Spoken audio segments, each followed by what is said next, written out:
সঙ্গীত শিল্পী তৌসিফ আহমেদকে মুঠোফোনে জীবননাশের হুমকি দেওয়া হয়েছে। এ ঘটনায় নিরাপত্তা চেয়ে 22 জুন রাতে মোহাম্মদপুর থানায় জিডি করেছেন তিনি। সময়ের গল্পকে বিষয়টি নিশ্চিত করেছেন তৌসিফ আহমেদ নিজেই। আমার বাসার এখানে একটা মারামারির মতো হচ্ছিল, 10-12 জন ছেলে মিলে একটা ছেলে মারছিল।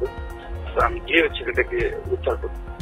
আমি তো জানি না সে মানে ওই যারা মারছিল তারা গদফাদারের লোক না মাদক সম্পর্কিত। তো ছেলেটাকে উদ্ধার করি, তখনই আমাকে হুমকি টুমকি দেয় যে আমরা আরিফের লোক সমস্ত। তো আমি আমার পরিচয় দিই, তারপরে আমি বলি যে আমি কি করলেন ফোন করি, তোরা যার লোকই হোক আইনের উঠছে কেউ না।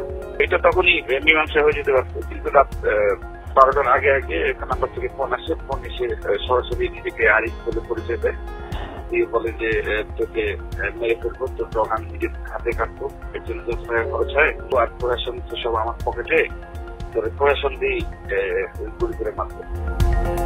জিডিতে উল্লেখ করা হয়েছে 21 জুন দিবাগত রাত 11:30টায় তৌসিফের বাসার কাছে 10 থেকে 12 জন ছেলে একটি ছেলেকে মারধর করছিল।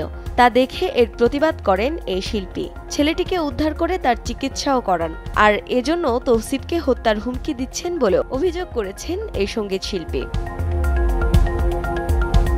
তৌসিফ আহমেদ জানান, এদিন রাত 12টার দিকে আরিফ নামে একজন তাকে ফোন করে অকথ্য ভাষায় গালাগালি করে।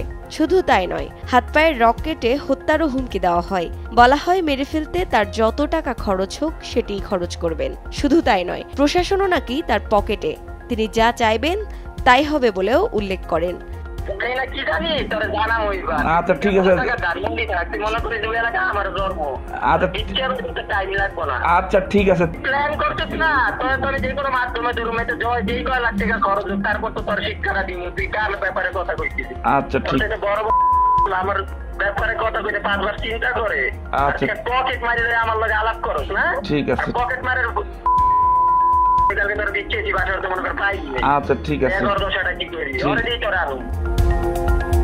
কয়েক দফা ফোন করে অনবরত যখন প্রাণনাশের হুমকি দেয়, তখন একটি ফোন কল রেকর্ডিংও করেন সঙ্গীত শিল্পী তৌসিফ।